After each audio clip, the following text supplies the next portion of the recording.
Le livre de Smart Job, comme chaque semaine, notre dernier livre, on parle du feedback, le pouvoir des conversations, édition Duno. Son auteur est avec nous, Stéphane Moriou. Bonjour. Bonjour. Très jolie couverture, très dynamique, à l'image de votre livre d'ailleurs, construit.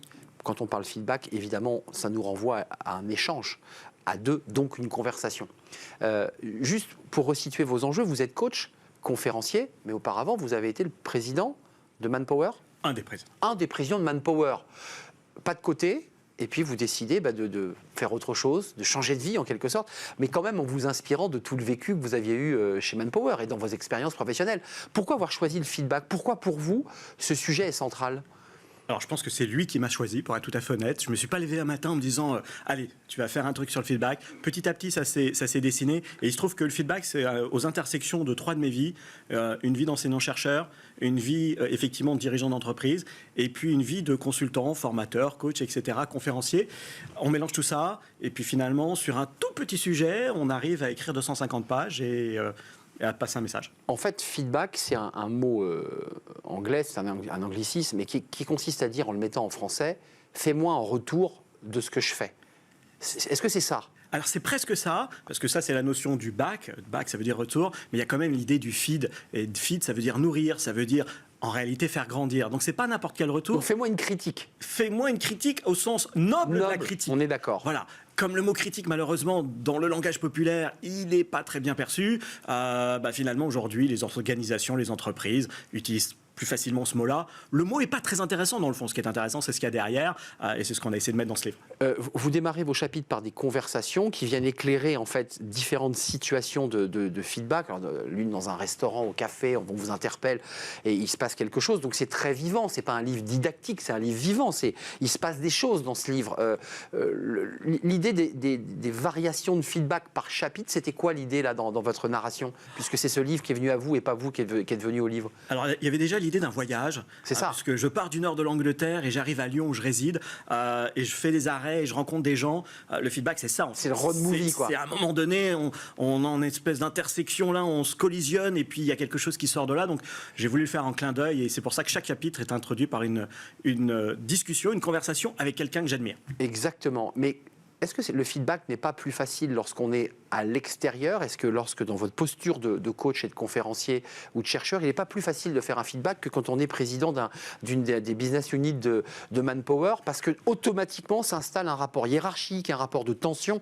C'est pas si simple quand on est dans la boîte. Non, alors en fait, ce qu'on démontre, c'est que le feedback, c'est une langue et comme on la pratique pas très bien, c'est une langue étrangère. Un des messages clés, c'est de comprendre qu'on devient un maître Jedi du feedback, si on veut le dire comme ça, le jour où on est capable d'accepter le feedback sur le fait d'être en retard, donné par quelqu'un qui est plus en retard que vous. Le jour où vous comprenez ça, vous comprenez un truc essentiel dans la vie. Expliquez-moi, c'est passionnant ça. L'important, c'est pas le message, c'est le message.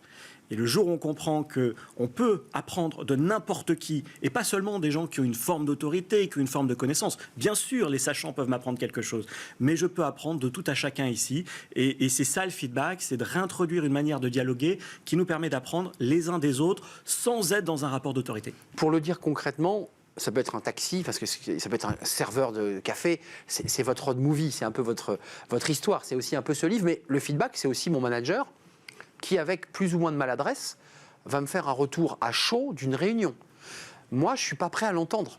Comment on fait là ? Alors, il y a un des drames de la société, alors ça pour le coup c'est dans nos études scientifiques, c'est on a démontré qu'en moyenne sur 17 pays, une personne sur deux déclare manquer de reconnaissance.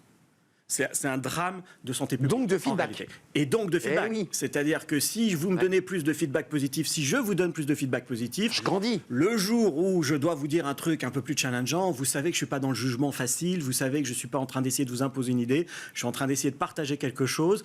Et ça, ce qu'on appelle nous des temps de qualité, c'est-à-dire des moments où on ne se juge pas et des moments où on a une parole juste pour se faire grandir, en réalité, ces temps de qualité sont extrêmement rares. Ils sont rares parce que ce que vous me dites quand même, c'est qu'en amont, il faut avoir préparé ces espaces de qualité. On est bien d'accord. On est d'accord, c'est une langue.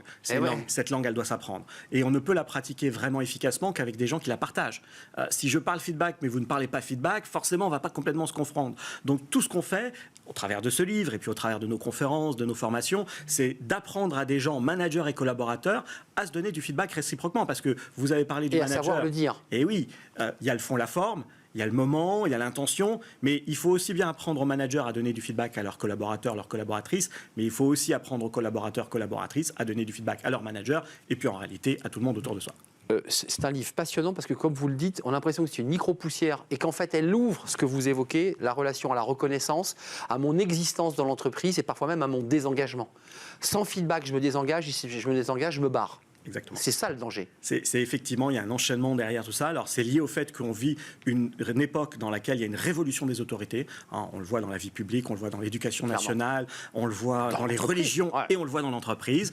Les managers savent plus trop où se situer. On leur donne beaucoup de responsabilités, beaucoup de pression, beaucoup d'injonctions.